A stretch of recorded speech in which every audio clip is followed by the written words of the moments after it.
11월 3일 월요일 아침 우리가 함께 나눌 말씀은 에스라 3장 1절에서 13절까지의 말씀입니다. 11월 시작과 함께 에스라를 함께 살펴봅니다. 에스라서는 포로 생활을 마친 이스라엘 백성의 회복 이야기입니다.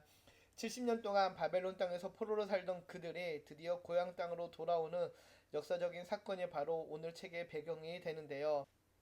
그들이 돌아왔을 때 예루살렘은 어떠했을까요? 성전은 무너져 있었고 성벽은 불탔으며 백성들은 흩어져 있었습니다. 말 그대로 피폐한 상태였죠.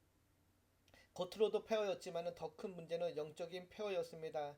그들의 믿음의 중심, 예배의 중심이 무너져 있었던 것인데요. 에스라서는 바로 그 무너진 중심을 다시 세우는 이야기입니다. 단지 무너진 건물을 세우는 것이 아니라 하나님과의 관계를 회복하는 영적 부흥의 역사가 바로 에스라서에 담겨져 있는데요. 오늘 본문을 살펴보기 전에 짧게 앞선 1장과 2장의 내용을 함께 살펴보면서 오늘 본문을 함께 나누도록 하겠습니다. 에스더서 1장은 하나님께서 약속을 이루시는 장면으로 시작합니다. 바벨론 포로 70년이 지나자 하나님께서는 페르시아의 왕 고레스의 마음을 감동시키죠. 그리고 에스라서 1장 1절에서 3절을 보면은 바사왕 고레스 원년에 여호와께서 예레미야 입을 통하여 하신 말씀을 이루게 하시려고 바사왕 고레스의 마음을 감동시키심에 그가 온 나라에 공포도 하고 조소도 내려 이르되 바사왕 고레스는 말하노니 하늘의 하나님 여호와께서 세상 모든 나라를 내게 주셨고 나에게 명령하사 유다 예루살렘의 성전을 건축하라 하셨나니 이스라엘 하나님 참 심이시라. 너희 중에 그의 백성들은 다 유다 예루살렘에 올라가서 이스라엘 하나님 여호와의 성전을 건축하라. 그는 예루살렘에 계신 하나님이시니라 라고 선포합니다. 우리가 잘 알고 있는 고레스 칙령인데요. 지난 시간까지 살펴본 역대하 마지막 장의 말씀이기도 합니다. 고레스는 전 세계를 다스리는 그 당시의 최강다국의 황제였지만 하나님의 손에 붙들려 예루살렘 성전을 건축할 것을 명령하지요. 세상의 권력자조차 하나님의 계획을 이루는 도구가 된 것입니다. 그리고 이 장에서는 귀환한 사람들의 명단이 자세히 기록되어 있는데요. 제사장과 레인, 성전 봉사자, 노래하는 자, 그리고 각 족속의 가문들의 이름이 기록되어 있습니다. 어떻게 보면 긴 족보처럼 느껴지지만은 그 이름 하나에 하나님의 기억과 신실함이 담겨져 있습니다. 바벨론에 오랜 세월 동안 잊혀진 것 같았지만은 하나님은 그들의 이름을 결코 잊지 않으시고 하나님의 백성으로 다시 세워 나가시는 하나님이십니다.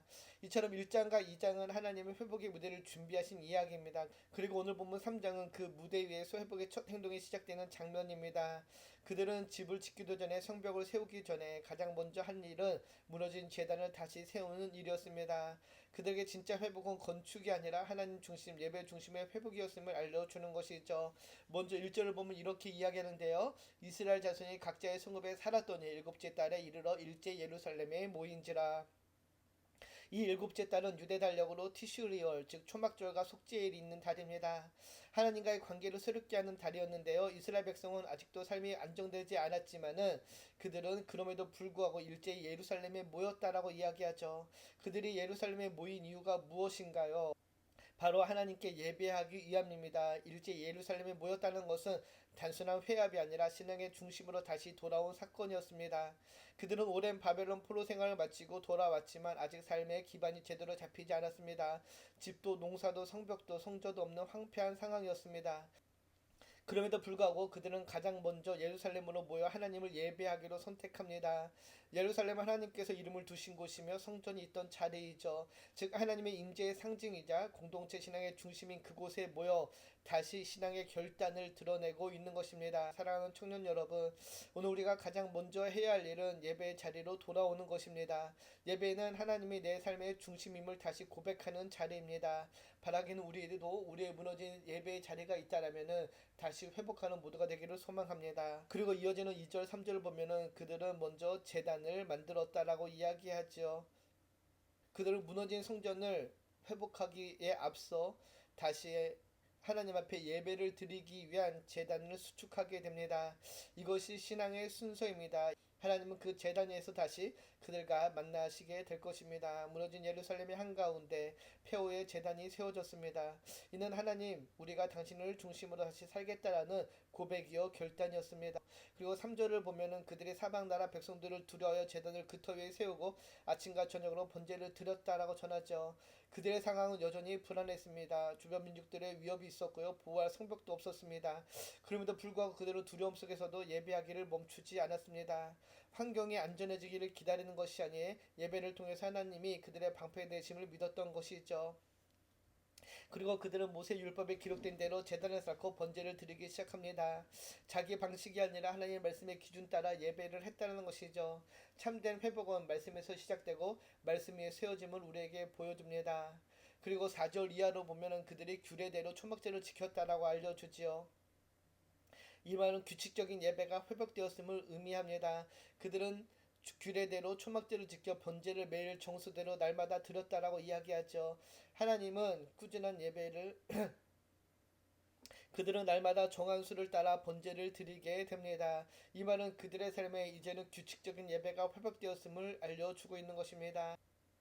삶의 중심은 하루아침에 바로 세워지지 않습니다.